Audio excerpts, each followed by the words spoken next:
Bapak, Ibu, dan Saudara yang dikasihi Tuhan, kita berjumpa lagi di dalam Secercah Cahaya yang hari ini dengan judul Bermegah Atas Kelemahan. Firman Tuhan diambil dari 2 Korintus 12 ayat yang ke-9 demikian. Tetapi jawab Tuhan kepadaku, cukuplah kasih karuniaku bagimu, sebab justru dalam kelemahanlah kuasaku menjadi sempurna. Sebab itu, terlebih suka aku bermegah atas kelemahanku, supaya kuasa Kristus menaungi aku. Bapak, Ibu, dan Saudara yang dikasihi Tuhan, jika seseorang atau kita sendiri membayangkan kata bermegah, yang ada dalam pikiran kita adalah sikap seseorang yang pasti jauh dari yang namanya kerendahan hati.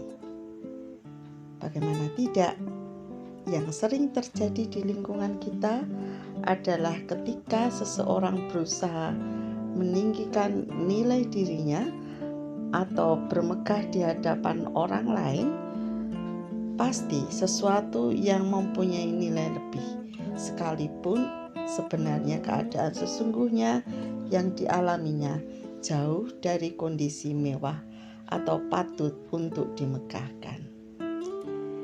Dia biasanya ingin menunjukkan atau menonjolkan diri dengan menyatakan bahwa yang dimiliki dan dibanggakannya itu ukurannya lebih dari ukuran normal, sangat bernilai, dan menurutnya tak ada yang dapat menyaingi atau menandinginya. Tetapi sungguh menarik apa yang Rasul Paulus tuliskan untuk kita semua, bahwa dia bermegah atas kelemahannya. Apa tujuan Paulus menuliskan ini semua? Yaitu agar kuasa Kristus menaunginya. Karena Paulus menyadari orang-orang yang merendahkan hatinya lah yang mudah dibentuk, bahkan dibentuk untuk menjadi sempurna.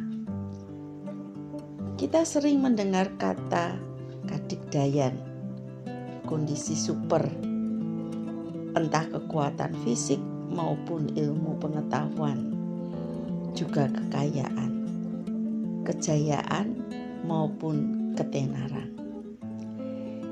Itu semua akan dikejar oleh banyak orang. Karena dengan mendapatkan semua itu, diharapkan pasti ada puja dan puji yang akan diterimanya.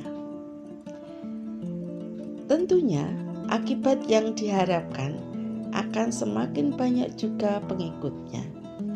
Ditambah lagi jika orang itu mempunyai kekuatan supranatural, seperti dia bisa menyembuhkan orang lain, punya banyak rezeki, dan terlihat berwibawa. Dalam ayat tersebut di atas, Rasul Paulus yang sudah mempunyai kedudukan dan kekayaan sebelum surat ini ditulis menyatakan, justru dalam kelemahanlah kuasa Kristus menjadi sempurna dan terus menaunginya. Apa yang dapat kita pelajari dari firman Tuhan di atas? Yang pertama, kesempurnaan didapat dari rasa cukup dan bukan dengan berambisi mengejar yang lebih dan yang berusaha membandingkan dengan kekurangan, kelemahan orang lain. Jangan kita tertipu dengan kesempurnaan menurut ukuran dunia. Yang kedua, kesempurnaan tidak didapat dari mengunggulkan diri. Justru dengan merendahkan dirinya di hadapan Tuhan, maka kesempurnaan itu menjadi nyata. Menyadari bahwa Tuhanlah satu-satunya yang dapat membuatnya sempurna, dan bukan keadaan, kekayaan, kondisi mewah orang tua, bakat yang ada pada kita. Tetapi justru di dalam kelemahanlah seseorang mudah dibentuk Sang Penciptanya, dan itu yang akan menjadikannya sempurna.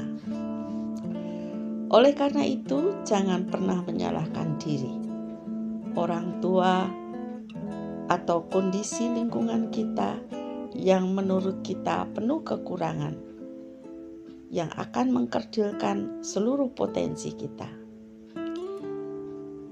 Sepanjang kita menyerahkan diri untuk dibentuknya, yaitu dibentuk Sang Pencipta kita, maka kesempurnaan itu akan datang bagi kita, sebagaimana Allah dulu menciptakan semua isi dunia dari yang tak berbentuk menjadi sempurna adanya.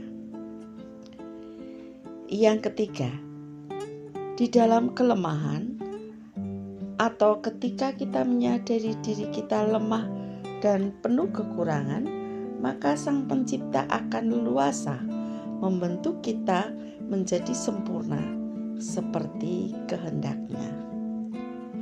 Keempat, menyerahkan diri dalam pembentukannya tidak berarti hanya pasrah tanpa berbuat apa-apa, melainkan kita mengerjakan segala sesuatunya dengan maksimal, bukan dengan kata derek kersopat duko kalau dalam bahasa Jawa, tetapi tidak berbuat apa-apa, melainkan dengan mengatakan, "Ini aku Tuhan, bentuk sesuai dengan kehendak-Mu, pakai aku sesuai dengan maksud dan rencana-Mu."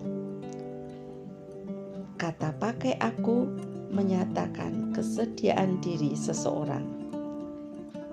Dengan demikian ada tindakan aktif, bahkan apa yang dilakukan bagi pekerjaan Tuhan dilakukan dengan seluruh potensi maksimal yang dimilikinya dan semata-mata bagi kemuliaan nama Tuhan, dan bukan keluhuran diri sendiri atau sebaliknya justru mempermalukan Tuhan.